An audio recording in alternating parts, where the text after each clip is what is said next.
then what we do in the 360, in there you will see the measurement of this for each person. Now, you guys haven't done it, but it might be, you know, it's an exercise definitely we're happy to set you up to do it, even on a sort of a dummy run basis, so that you get a feeling for it.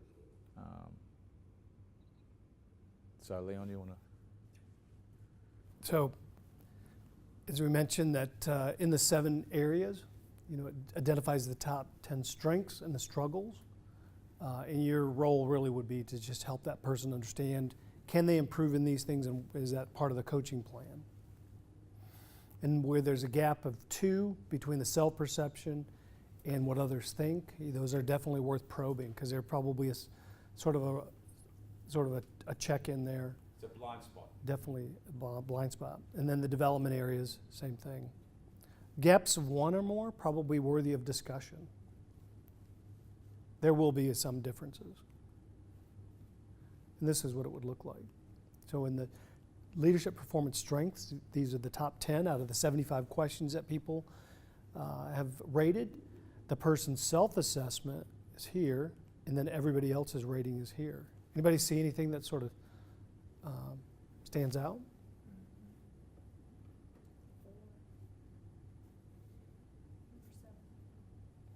I think it's interesting that in some of these, he's rating himself lower than his group, but they think he's doing better. Yeah, so the 1 to 10 is based on what others think. So the others' average rating, it's coming from that, mostly from that side of the fence there. These are pretty aligned. Little results. He sees himself as a 4. People see him as a 6. It's kind of a big So gap. this number 1 would be a conversation. Yeah. So again, the way you can work with this is ask a question around each one of those 10 areas, 10 strengths, if you like. So you make it a strengths-based conversation, and then particularly drill in and keep asking questions and questions and questions on the one where there's at least a gap of 2. So then you would be asking Chris Coddington here, well, you know, what do you think you're doing to check what others do? Because others obviously feel like you are checking in on them all the time, right? This could be back to the conversation we had before lunch. He might not be thinking that he's checking in on you enough. Yes, Paul? Do you correlate the attributes, the leadership attributes in the conversations you have with the individual page factor results and the language in this, or is this a one-off or a different kind of conversation that you have? No, you do correlate it, and we're sort of looking at ways to make that correlation simpler. But if you take, for example, and the reason why I didn't finish the correlation is not all of them can be correlated, because job competence is skills, okay? So that's not in the report, but results is. So if you are, and this is a really important part of the whole process, and why we get the natural behaviour completed first, because that gives you the lens and the MRI scan and understanding of who you are at the core. That is you. And if you can accept that, then you're going to accept the feedback that others might be providing you on actually how you're performing better. Whereas if you just suddenly receive this and you know, you don't know so much about some aspects of this, like when I first did it, I got a really low score on, for example, I got a number of low scores actually. It was quite, so I improved. But on, you know, Hugh doesn't celebrate successes enough or make the workplace fun enough. Okay, so you'll see in relationships somewhere in one of the items that it relates to that.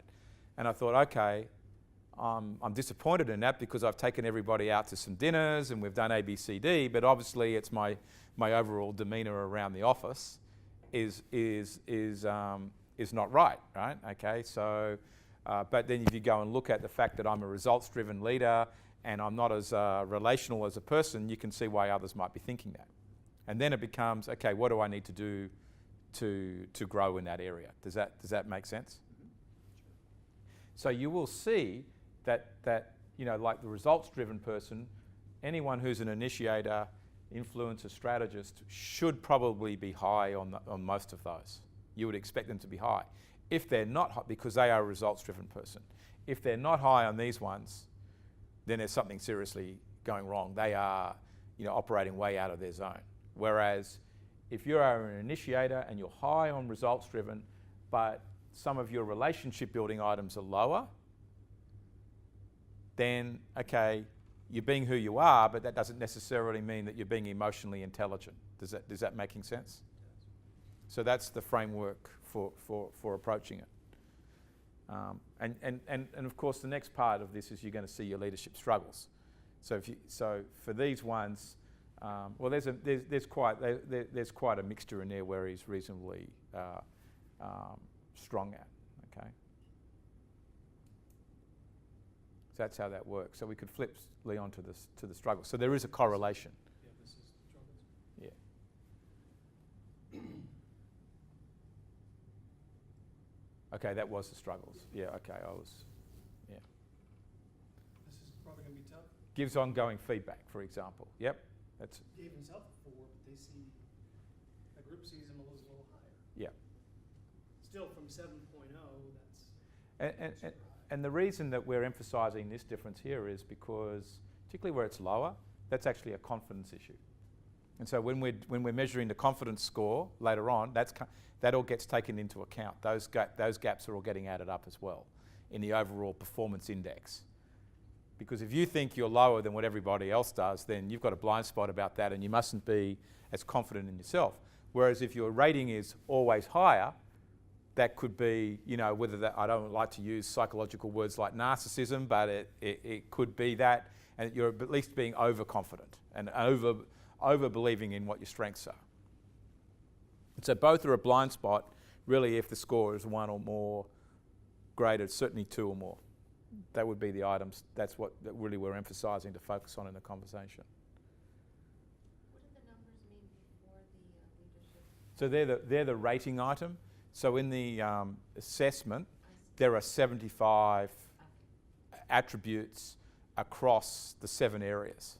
Right, and those are just like the top 10. Yeah. Keith, did you have a question? No, okay.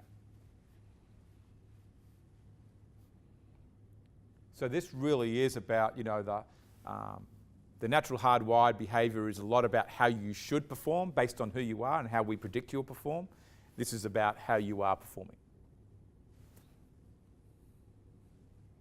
And of course, the perfect person would get 7 on every rating item. The perfect person. Yeah. Is Yes. there an ideal number of people assessing the leader that you should look for? It's like 3 people on one leader, or is there a minimum, or to get a really good perspective? Yeah. And it's probably better. 8 to 10 is a good number. Some would say more, but I think 8 to 10 is a good number to get there, so that you get plenty of perspective. Now, when we do it, also that you can look at the category of the person that's evaluating you. So it could be your boss. It could be then there's another line item for your peers. There's a line item for your customers and other stakeholders. So all of their perceptions would be different, and that does get assimilated. And so it's better if you're going to go down that track than getting a number in each of the categories, so that you're not isolated to one person, maybe other than your boss, like your manager.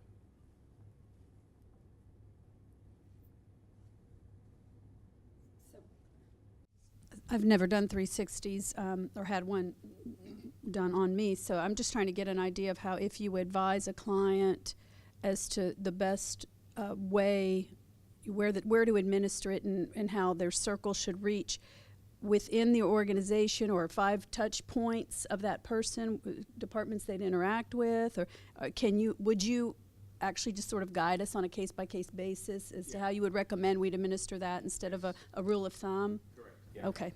Yeah, going through it, it's a real learning of going through it. Mm-hmm. So I would recommend, if you decide to do it, do it with someone that you know that's interested in it. Can be a great learning for them and for you. We'll guide you through it. But we have one consultant, two actually, Shelley Rowe and Amy Lotka, that use it in large companies. They do a great job of that. It's real meaningful. In fact, he and I were at John Hancock last year, and he had his 360 on his desk. And he didn't do it just because we were there. He was really paying attention to it. And this is one of the slides that shows the effective communication and relationship building, because those were the two areas that he did have a point spread. And then it brings in his two top behavioral strengths and struggles here, and gives him scripting to help with those. So if Chris Coddington needs assistance on effective communication, his strength is he's financially goal-oriented.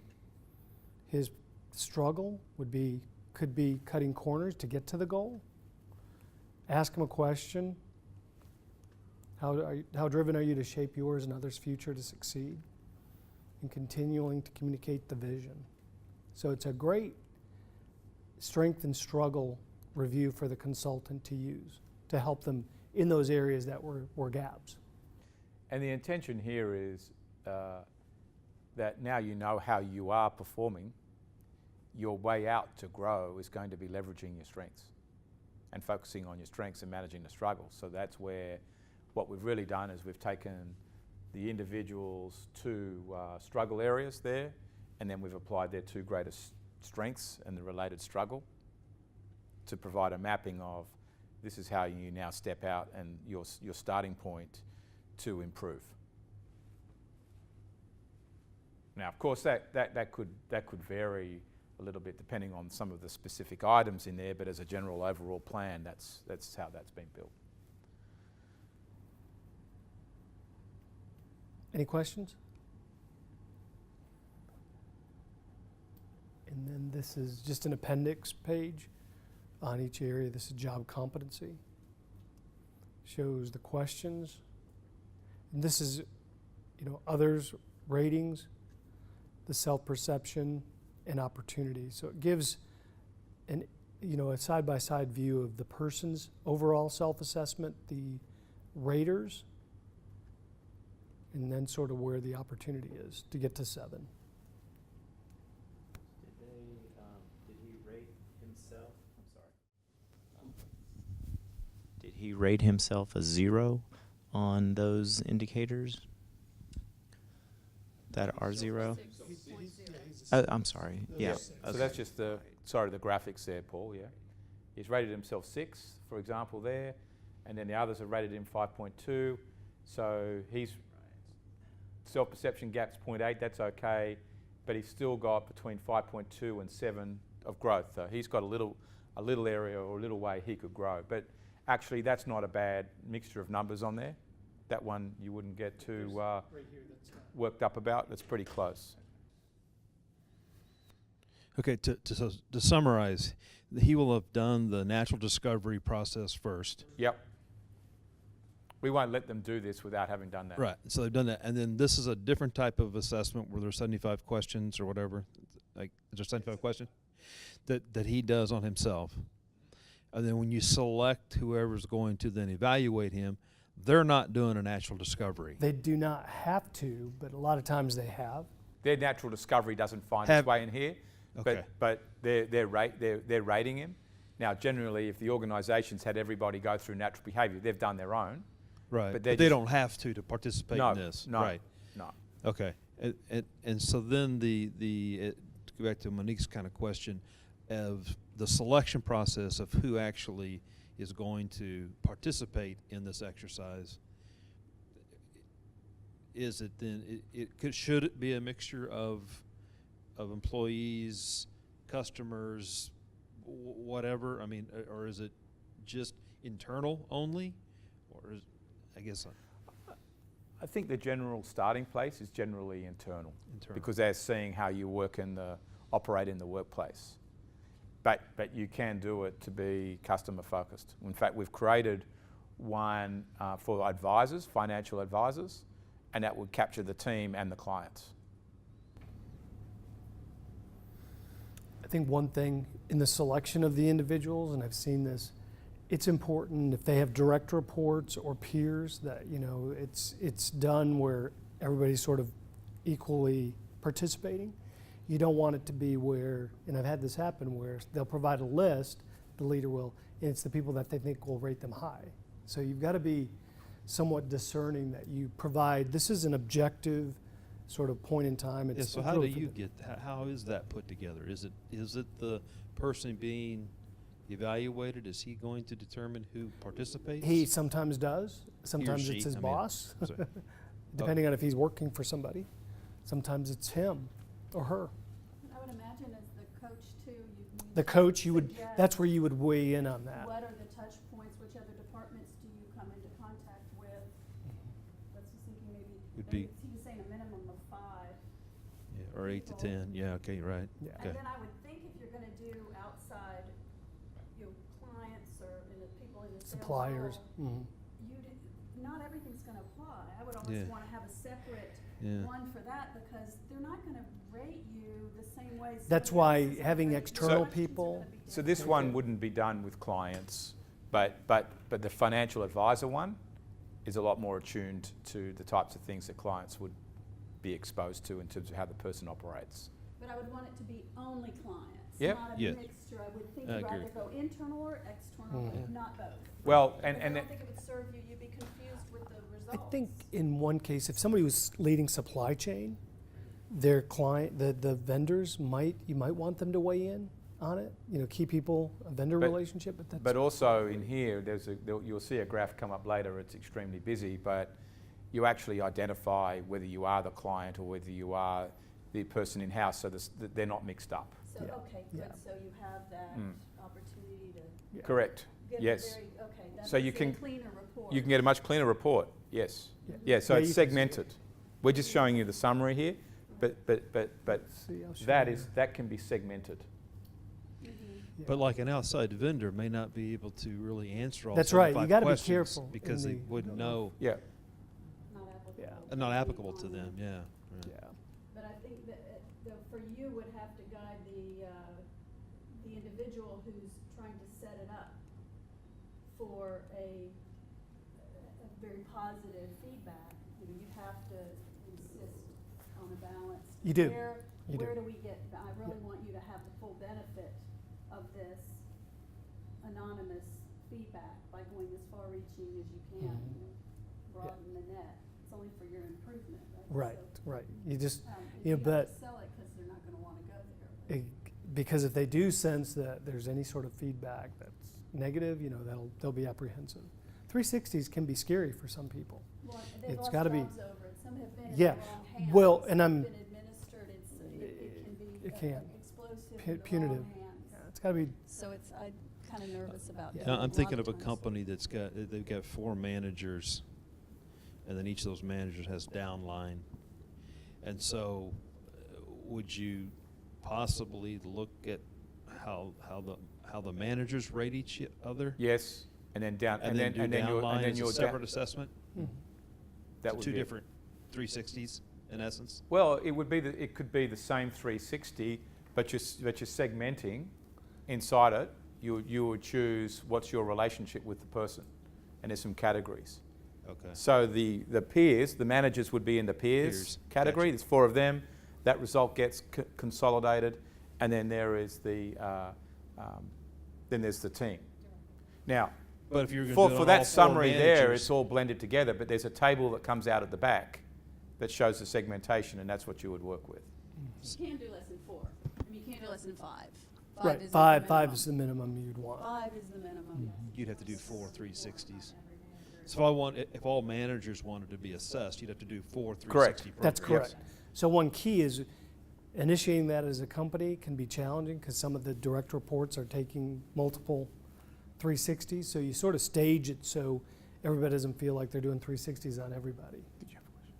No. Because It if can you get want the managers to have that peer group, then essentially they're taking that same 4 times thing for everybody. 4 times, 'cause they're Themselves and then evaluating 3 other themselves people. and then each of their peers. It's better to stage it a bit. Okay. We've had that happen where people get, emails for 5 people, and it's like by the 5th one, it's hard. So the energy take, and it's got to be a good experience. Becomes an e-bike. An e-bike, yes, for the engagers. So this is what the comments section that I mentioned can be really important, especially if you're the coach. Really good feedback, and you really would setting it up. I'm a big believer when you set it up, because people get the email, you can really make that a great experience. This is a growth opportunity for this leader. They really value your input, provide feedback that is helpful, because you really don't want that to be a punitive exercise. I actually did have somebody when I took one, and everybody else was pretty high, and I had one manager that was really just low. And I met with her, and she was really sort of one of those people, very content, cautious, and I'm sure it's just sort of the pace we were working. Well, she rated me really low. I was at the point, it's like, it was, just a learning, I tried to spend a little bit more time with her. Found out she wasn't really managing the bank reconciliation. We had $1 million bank reconciliation issue. And it really said that she wasn't in alignment with what we were doing. And the auditors detected it. It was a really terrible situation, but she wasn't engaged with us. So that's why I really say it's an important process to go through, where people feel like it's an open and transparent environment where they're giving feedback that's constructive, not punitive. Any questions on comments?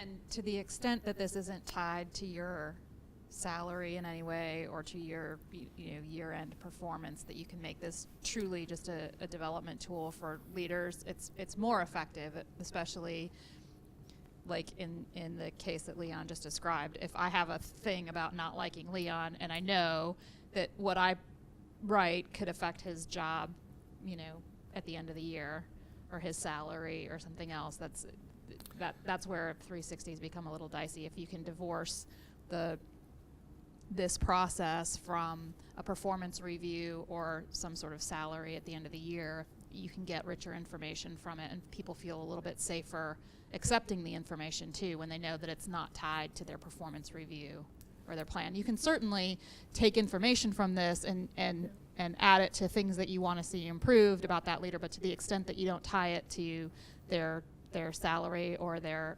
ability to continue to have a job at the end of the year, the better this tool becomes, because then it really is about just improving my skills as a leader, and not about the first step in a coaching plan to get me out the door. Because I have known organizations that as soon as you get that 360 notice, you're on the line, because it's done selectively. It's not done universally with the team. That might as well just let the person go than go through this charade of an exercise that they know they're going to get rated low. Sort of passive aggressive. It's a very passive. I've seen it happen. I've seen it happen. It's got to treat. If you've got managers, you need to treat them universally. That they're going through it together. But there might be some information that needs to be coached. It can be a very powerful exercise. And then in each category, it'll show these appendix. Just in interest of time, I'm going to speed through them. So we talk a lot about emotional intelligence. If you remember, we talked about that level 1 and level 2 behaviors. This is really a great opportunity with people developing their emotional intelligence, that awareness, because this feedback is going to be pretty important, because it's their business or it's their business unit that they're working with, teaching them on the response appropriately, not punitively. In my case with Mariah, I really just sort of worked with my coach to talk about, how do we sort of work through this, but it wasn't a punitive exercise. I really actually did sit down with her and talk with her and said, I want you to feel we have an open and transparent environment, because I can't help support you if I don't feel like we have sort of a good relationship. So we did try to work on that. Self and others.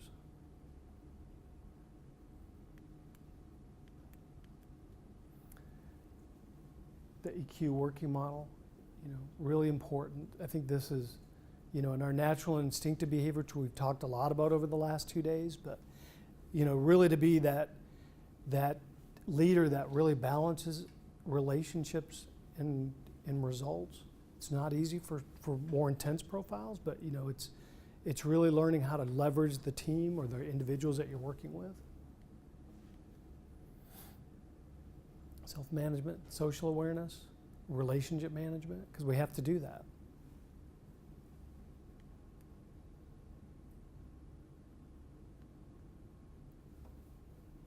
And on the trust, the confidence that you mentioned, this measures it. You can see it's pretty close. There's some opportunity here, though. It demonstrates self-belief. He rates himself 6. That's actually in his team. Is that a 5?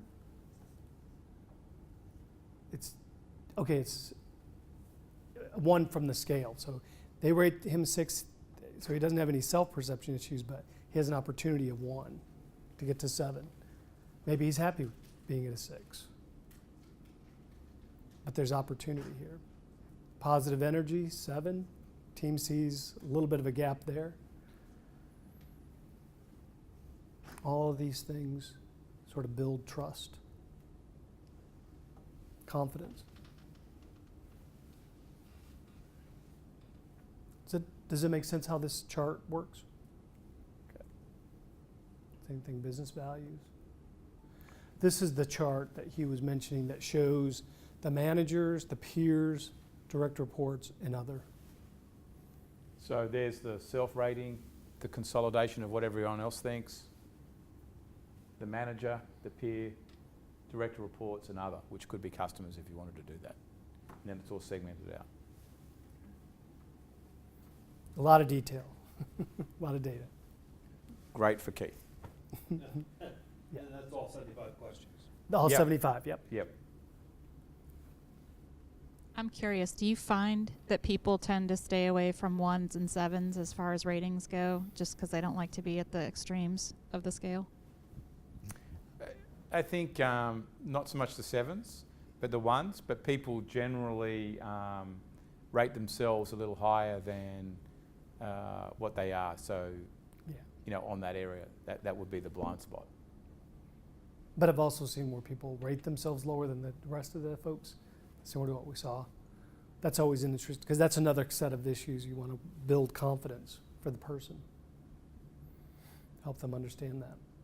It's more likely to be a little inflated, but if someone was very depressed or extremely underconfident, that the other way would go. It would go. What about humility? What about humility? Rather than Using that Rather than word. lack of confidence, he's just trying to be more humility. Being really cocky, it's just, I think I'm okay in this. It's not a lack of confidence, it's just I'm not perfect, I'm just kind of okay. Humility is one of the items in there. It's in. No, I didn't know that. Yes. I wondered if it was. No, it demonstrates humility. Yep. It's in there.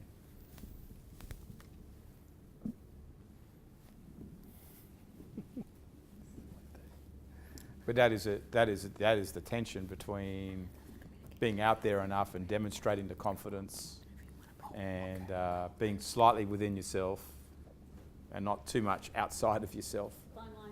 It's a very fine line. It's a very fine line. Yeah. All right, Leon. Okay. I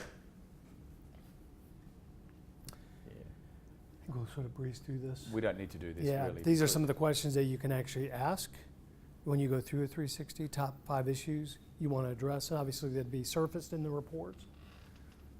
Behavioral change, the youth, sort of recommendations on what he needs to work on.